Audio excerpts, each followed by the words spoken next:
Good morning, class. Today we will continue the numericals of lesson number energy. Okay, the first numerical of lesson number energy is a force of 30 Newton acts on a body and moves it through a distance of 5 meter in the direction of force. Calculate the work done by the force. In this question, you have to find out the work done by the force. Okay, now what is given to you? What is given to you? You have to write that part first. Given is force of 30 Newton means you are given is force 30 Newton and moves through a distance of 5 meter. कितना distance आपको दिया गया है? 5 meter का. Okay. Now to find. आपको क्या find करना है इसमें? Work done by the force. आपको निकालना है कि कितना वर्क डन हुआ. सो सॉल्यूशन कैसे फाइंड करेंगे? In this question you have to find out the work done by the force. What to do? You have to apply the formula of work done by the force. So what is the formula of work done? That is work done equal to force into displacement या force into distance. And what is force? 30 and what is distance? 5. तो 3 5s are 15, 0. और unit क्या होगी? Newton metre. और work done की unit क्या होती है? जूल. तो this is your answer. Work done equal to 150 joule. Coming up next numerical is a man lift mass of 20 kg. एक मैन जो है 20 kg का मास लिफ्ट कर रहा है to the height of 2.5 metre. तो गिवन क्या दिया है आपको? कितना लिफ्ट कर रहा है मास को? That is mass is 20 kg. Okay. To height of 2.5 metre. So height कितना दिया है आपको? Height is 2.5 metre. Assuming that the force of gravity on 1 kg mass is 10 Newton. Force of gravity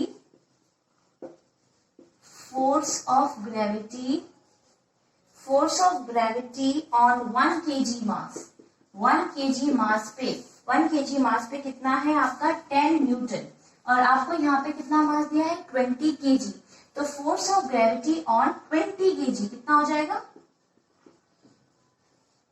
force of gravity on 20 kg. देखो 1 kg में 10 था तो 20 kg में क्या होगा? 10 इंटू 20 दैट इज 200. फोर्स की बात है इसलिए 200 क्या बन जाएगा आपका? Newton. This is given. And in this question to find आपको इसमें भी क्या निकालना है? Work done. In this question, work done by the man. Okay. Solution. Work done by the man आपको निकालना है. Okay. Now, what is the formula of work done? That is work done equal to force into distance or displacement. So, what is force is 200 and distance is 2.5. So, आपको पता है ये point हटेगा तो नीचे 0 आ जाएगा क्योंकि पॉइंट के बाद में एक ही डिजिट है. एक 0 से एक 0 कैंसिल कर दीजिए. That is 20 into 25. तो 25 2 50 और 0. ये वर्क डन है तो इसकी यूनिट क्या हो जाएगी आपकी? 500 joule. Question number 3. A body when acted upon a force of 10 kg moves a distance 0.5 meter. Okay. Now in this question number 3, in this what is given to you? You have to write that first. Given is force is आपको force कितना दिया है? 10 kgf. 10 kilogram force is given to you. Moves to a distance of आपको distance दिया है इसमें 0.5 metre in the direction of force. Find the work done. और आपको पता है कि फोर्स यहाँ पे क्या है? मीटर. और यहाँ पे इसकी यूनिट क्या है? Kilogram force. तो किलोग्राम फोर्स और मीटर एक साथ वेरी नहीं करता. तो you have to convert that force unit into newton. And you know that 1 kilogram force equal to 10 Newton. So here it is 10 into 10. So it will become 100 Newton. ठीक है? तो force आपका कितना हो जाएगा? 100 Newton. And distance is given to you already 0.5. And again in this question you have to find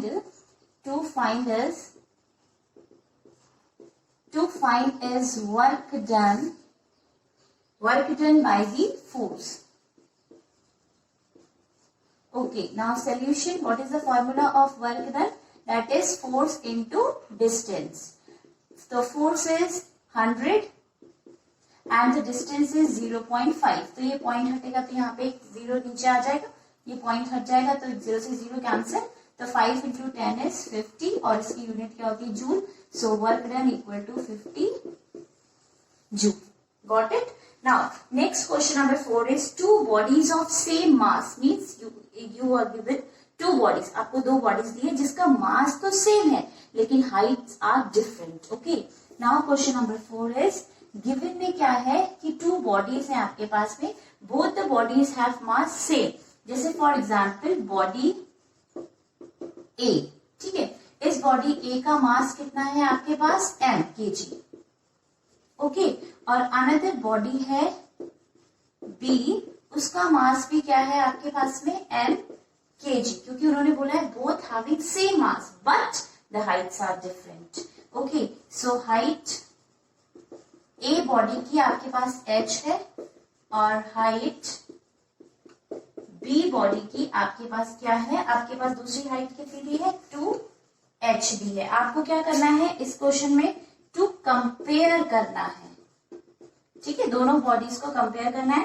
compare gravitational potential energy. Now solution gravitational potential energy को compare करना है. So what is the formula of gravitational potential energy? Two bodies है ना, body A और body B. तो gravitational potential energy A body का और gravitational potential energy B body का. ओके. नाउ ए बॉडी का फॉर्मूला क्या होता है? mgh. तो ए बॉडी के लिए आप क्या लेंगे? mgh ए बॉडी का और ऐसे करके mgh ए बॉडी का और ये आपके पास क्या हो जाएगा? बी बॉडी का. तो both having the same mass. ठीक है, तो m से m कैंसिल, g से g acceleration due to gravity is cancel. A body का हाइट कितना है आपके पास? h और दूसरी बॉडी का हाइट क्या है? 2h. ओके. नाउ h से h कैंसिल, यू हैव 1/2. तो क्या हो जाएगा आपका? 1:2. तो इसमें कंपेयर करना था ग्रेविटेशनल पोटेंशियल एनर्जी दोनों बॉडी का, that is 1:2. Okay. So gravitational potential energy क्या हो जाएगी? Therefore compare there gravitational potential energy. So gravitational potential energy A upon gravitational potential energy B equal to 1:2. Next is question number 5.